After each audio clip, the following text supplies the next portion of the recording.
All right, Captain. Time for an evaluation.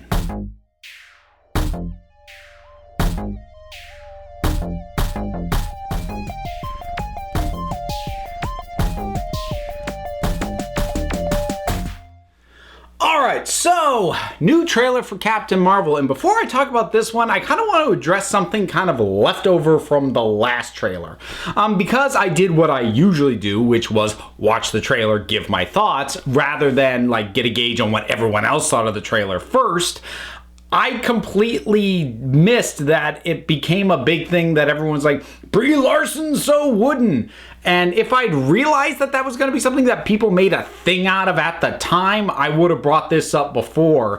But I'll just touch on it now. You guys do realize that for that teaser especially, we're probably only seeing like the first half of stuff from the first half hour of that movie. And it's really clearly implied that she's been brainwashed, right? Like, you did get that right. Plus, like, if she's been brainwashed, not just in general, but to be a soldier, yeah, she kind of would be wooden. That would be their ideal. They don't want her having a ton of personality in her own opinion. Again, that's sort of me, like, extrapolating, but like it just struck me as a really weird criticism given what that teaser implied was going on. And I think Marvel might actually agree with me because they seem to have gone out of their way to pick out more clips where she exudes a little bit more personality. Not a ton of it. Again, I really suspect that we're only seeing clips from, I'd say at most, the first half of this movie, except for maybe a couple of like certain special effects shots or whatnot. Speaking of the special effects, I do like the effects in this. I think they're really cool. I love the look of Captain Marvel's powers. I love the glow and sort of the fieriness, but it's not like quite fire that they've got going on around her. I think it looks cool. I like it. It's really weird for me to see Nick Fury with hair.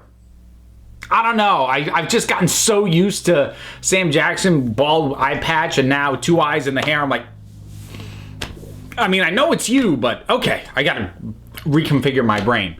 And again, I think we're getting more stuff laid out that we can probably start to put together what the likely story going on here is.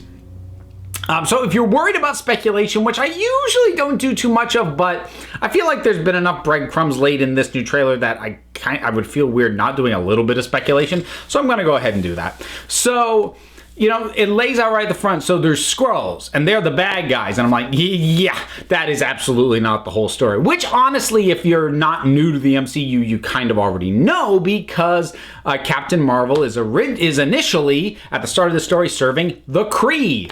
Who are the Kree? Oh, the blue guys, Ronan, the villain from Guardians of the Galaxy Volume 1, or if you watch Agents of S.H.I.E.L.D. and learned even more about the Kree, not particularly nice folks. So I think what'll be interesting is whether or not we're in a situation where the Skrulls are actually not even that much of a threat, and in fact the reason they're on Earth is because they're hiding and they're trying to avoid being in a war anymore, or if it's just going to be a case of no, the Skrulls aren't good, but the guys who Captain Marvel is serving aren't good either, so like we're now stuck in the middle of these two warring factions, which is not a place we should be. I could see it going either way, and I could see getting decent dividends story-wise out of either approach. And let me just say this now in case I forget it. That cat's a Skrull. Like, we all know that, right? The cat at the end, like, there's no way it's not. I mean, let's just get that on the record. Other than that, it just kind of reinforces a lot of what was in the first trailer. It touches on a lot of the same ideas of, her past is something she can barely remember. Being on Earth is starting to bring it back. So I think the question for me is how gradual that's going to be. My suspicion is not especially gradual, at least in terms of her flipping on the Kree. I figure since, we all know that that's going to happen before the end of the movie anyway, they'll probably flip that switch fairly early on.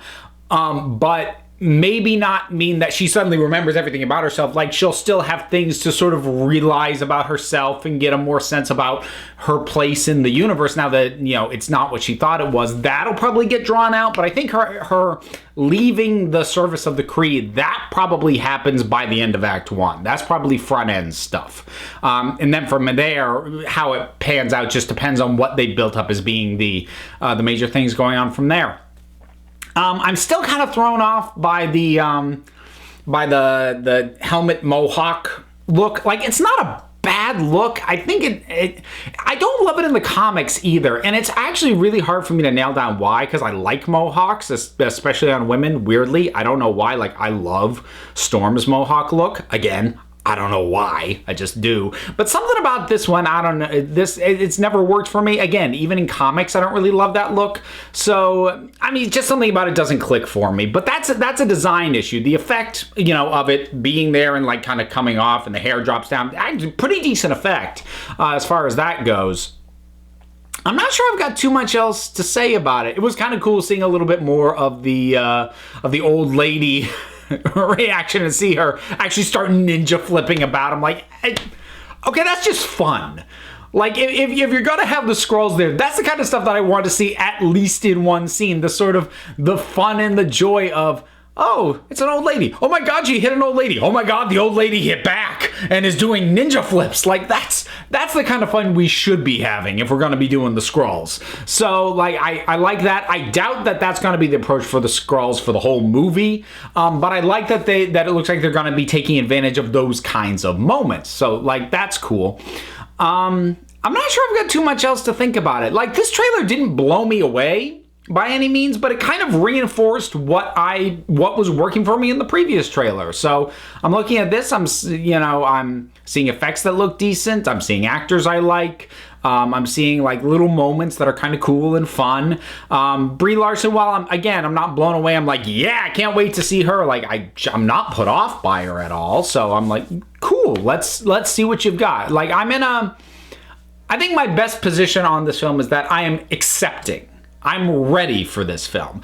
I'm not pumped for it necessarily. I'm not like, yeah, can't wait. But I am kind of like, I want to see what you got. Let's see. So, you know, I don't know. Unless like there's something major shifts in terms of what gets shown, I doubt I'll do reviews on any more trailers they put out. Because usually by now, the way the trailer cycle tends to go is you get your teaser and then you get your full trailer, and your teaser is just, here's a look at the characters, here's a general feel and the vibe of the thing, here's your basic premise maybe, and then your first full trailer actually lays out some of the plot a bit, and then usually any subsequent trailers that come out after that are just adding more detail and more information to what was kind of already showed in the first two. It's very rare that a later trailer like really throws a curveball at you, and usually if they do, I end up wishing that I hadn't friggin' seen it in a trailer. So, I mean, if I have any restraint, I actually won't be looking at any more trailers for this film. But even if I do, I doubt I'm going to talk about it again until the film actually comes out, because I do plan to see it. So, latest Captain Marvel trailer. What do you think about it? Whatever your thoughts are, drop something down in the comments. Let's talk about it. Whole bunch of stuff you can do, because there's buttons and links, including one to my Patreon, if you are feeling that kind of generous. And there's a whole bunch of links besides that if you don't want to go to that one. And you know what? You don't want to click on them? That's fine too, because at the end of the day, folks, you're the council. I just run the meetings. And until next time, this council is adjourned.